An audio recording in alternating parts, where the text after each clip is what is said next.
नमस्ते और स्वागत है। आज हम एक ऐसे विषय पर बात करने जा रहे हैं जो हर भारतीय के जीवन को छूता है, चाहे वो किसी भी उम्र, जाति या पेशे से क्यों ना हो। कानून हमारे समाज की रीढ़ है और जब उसमें बड़ा बदलाव आता है तो उसका असर हम सब पर पड़ता है। आज हम चर्चा करेंगे भारत के सबसे बड़े कानूनी बदलावों में से एक के बारे में, भारतीय न्याय संहिता, जिसे संक्षेप में बीएनएस कहा जाता है। ये नया कानून न सिर्फ अदालतों और वकीलों के लिए बल्कि आम नागरिकों के लिए भी बेहद महत्वपूर्ण है। भारतीय न्याय संहिता यानी बीएनएस एक ऐतिहासिक कदम है क्योंकि ये इंडियन पीनल कोड की जगह लेगा।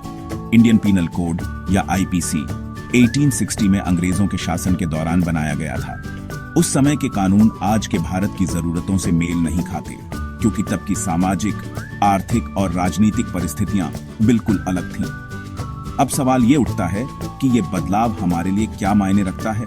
क्या इससे हमारी रोजमर्रा की जिंदगी में कोई फर्क पड़ेगा? क्या ये कानून हमें ज्यादा सुरक्षित बनाएगा या हमारे अधिकारों को और मजबूत करेगा? इस वीडियो में हम जानेंगे कि बीएनएस क्या है, ये क्यों लाया गया और इसका सीधा असर आप और हम पर कैसे पड़ेगा।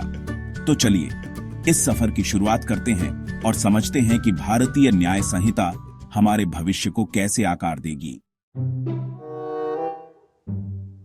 आईपीसी उस समय लिखा गया था जब इंडिया पर अंग्रेजों का राज था। उसका मकसद था कंट्रोल और सजा, इंडियन लोगों को न्याय देना नहीं। 160 साल बाद हमारा समाज बदल गया है लेकिन कानून नहीं बदला अब तक।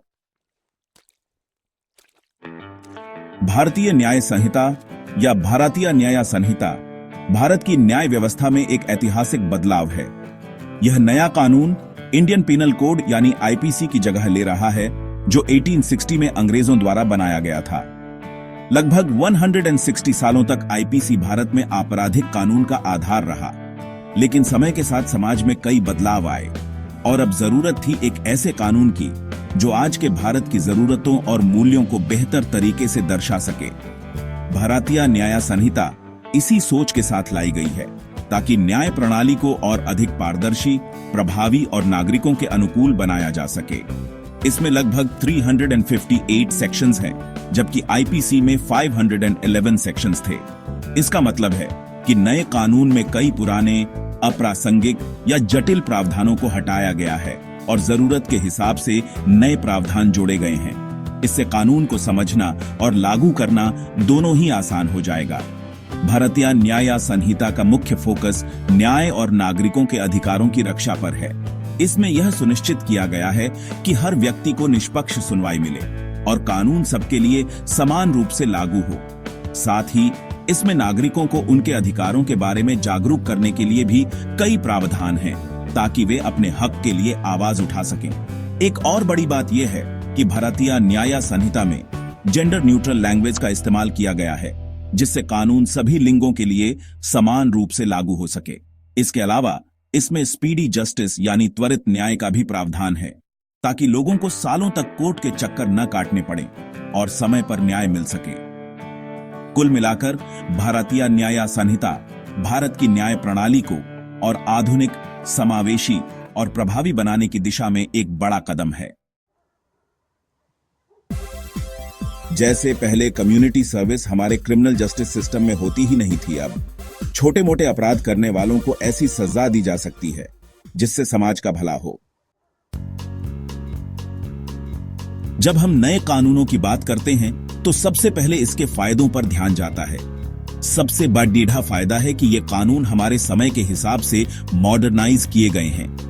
पुराने कानूनों में कई ऐसी बातें थीं जो आज के समाज के लिए आउटडेटेड हो चुकी थीं, लेकिन अब नए कानूनों में टेक्नोलॉजी, डिजिटल एविडेंस और नए सोशल इश्यूज को भी शामिल किया गया है। इससे न्याय प्रक्रिया तेज हो सकती है और लोगों को जल्दी इंसाफ मिलने की उम्मीद बढ़ती है।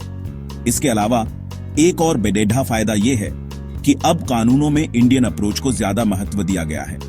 पहले के कानून अंग्रेजों के जमाने के थे, लेकिन अब भारतीय समाज, संस्कृति और वैल्यूज को ध्यान में रखकर बदलाव किए गए हैं। इससे आम लोगों को कानून समझने में आसानी होगी और शायद कानून का डर भी कम हो। लेकिन हर बदलाव के साथ कुछ आलोचनाएं भी आती हैं।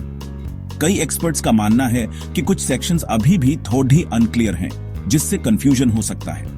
इसके अलावा इतने बड़े बदलाव को लागू करना भी आसान नहीं है। सरकार और प्रशासन को ट्रेनिंग, अवेयरनेस कैंपेन्स और प्रॉपर रिसोर्सेज की जरूरत होगी ताकि ये कानून सही तरीके से लागू हो सके। कई बार ब्यूरोक्रेसी में पेपर वर्क और प्रोसेस की वजह से इंप्लीमेंटेशन में देरी हो सकती है, जिससे लोगों को तुरंत फायदा नहीं मिल पाता। और सबसे बड़ी चिंता यह है कि कुछ कानूनों में ब्रॉड टर्म्स का इस्तेमाल किया गया है, जिससे इनके गलत इस्तेमाल का डर बना रहता है। अगर कानूनों की लैंग्वेज बहुत जेनेरिक है तो अथॉरिटीज को ज्यादा पावर मिल सकती है और इसका मिसयूज भी हो सकता है।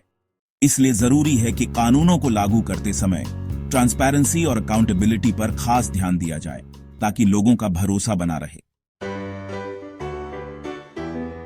आपको क्या लगता है, क्या यह नया कानून न्याय जल्दी दिलाएगा?